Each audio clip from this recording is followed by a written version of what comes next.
اليوم ان شاء الله غادي نوجد معكم هاد الكيكه اللي كتجي رائعه فقط غير بيضه واحده. يعني كتجي 3 طبقات.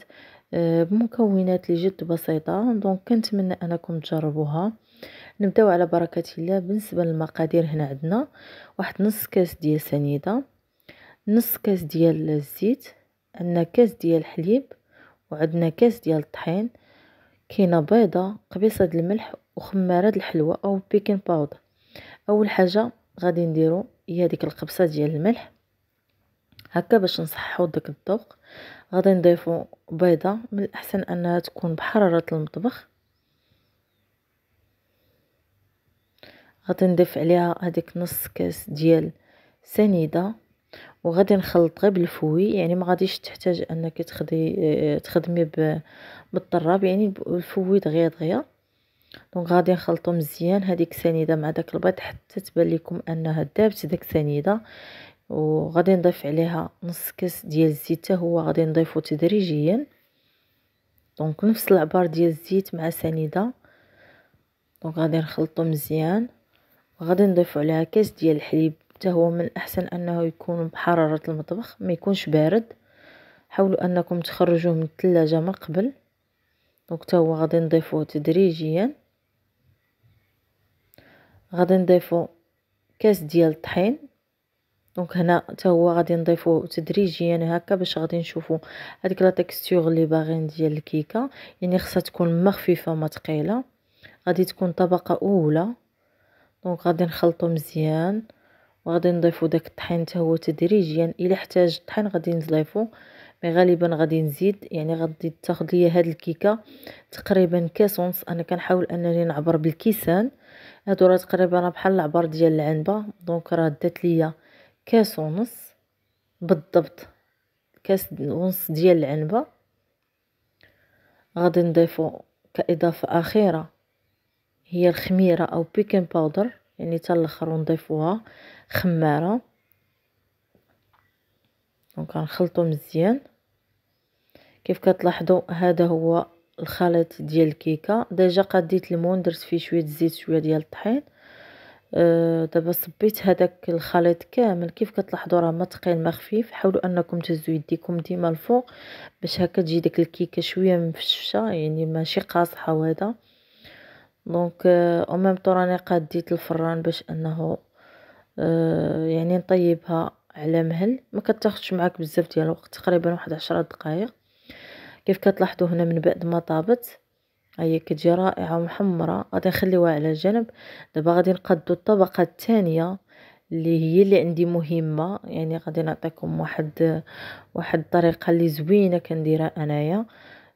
كنتمنى انكم تجربوها.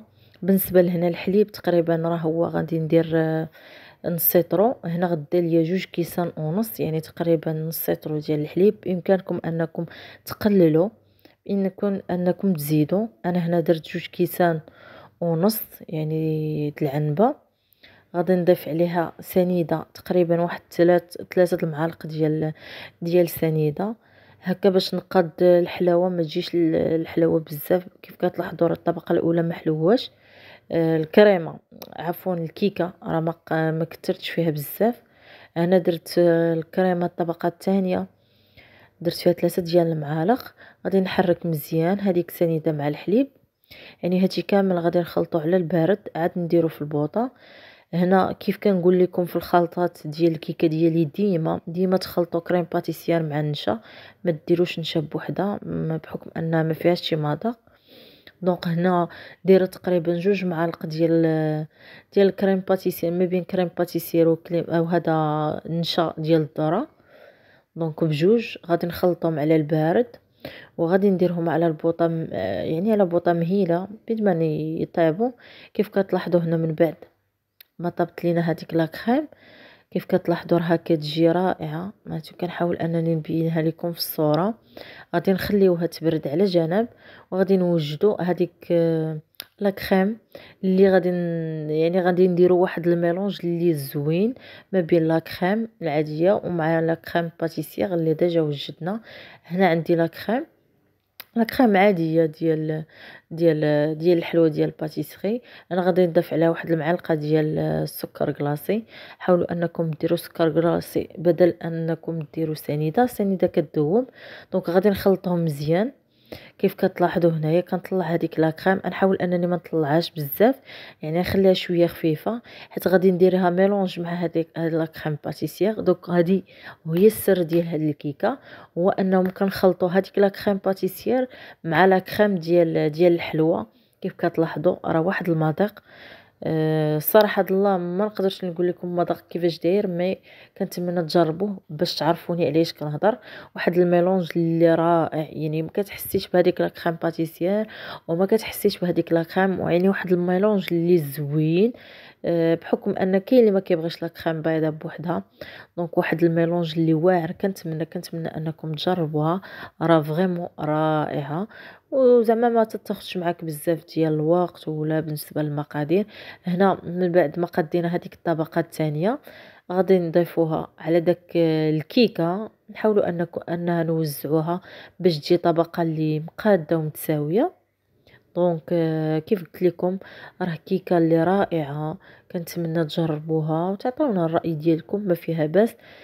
انا هنايا من بعد ما خليتها تقريبا واحد ربع ساعه في المجمد، وجدت الطبقه الثالثه. كيف كتلاحظوا هنا انا قديت شويه ديال لا كريم، هذيك لا كريم البيضاء. ضفت عليها شويه ديال الشوكولات غاناش، يعني ماشي كالا ولكن غاناش، يعني الشوكولات يكون من نوعيه جيده. يعني حاولوا انكم ديروا واحد الحبيبات، يعني ما فيها باس مره الواحد يدير شي كيكه اللي زوينه، ماشي غير زعما ماشي غير نقادها ونحطها.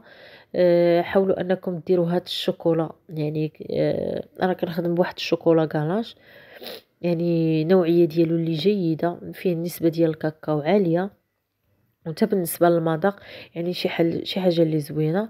كيف كتلاحظوا هنا من بعد ما درت هاد الطبقه غادي نخليها تبرد. هنا من بعد ما بردت حتى هي تقريبا واحد ربع ساعه. ضروري هاد الكيكات اللي كيكونوا طبقات ضروري تعطيهم واحد الوقت ديال البروده ديالهم باش انا تدخل الثلاجه وتبرد وتشد راسها. دونك هنا من بعد ما جبدتها خديت شويه ديال لا كريم كانت شاطت ليا، درتها في لابوش. هنا كنحاول انني نقاد واحد الزواقه اللي كتجي على شكل ملفاي.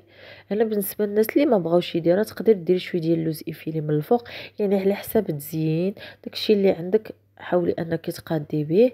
انا هنا عندي هنايا لا كريم كانت شاطت ليا شويه، درتها في لابوش وزوقت بها. هنا كنقاد هذا بالكاردون، يعني كيجيب على شكل ملفاي. كيف قلت لكم على حسب كل واحد والمقدار ديالو. يعني الا ما كانش عندك تقدري دير غير شويه د اللوز ايفيلي من الفوق، اولا تخليها هكا حتى هي كتجي سامبل زوينه.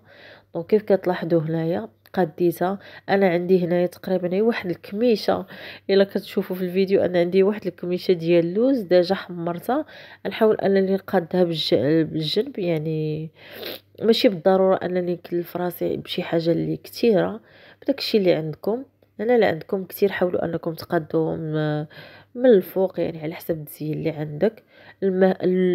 عفوا المهم عندي هو انه الكيكه شي حاجه اللي زوينه وهمويه وبنينه ومختلفه كاع الكيكات اللي كنديروا.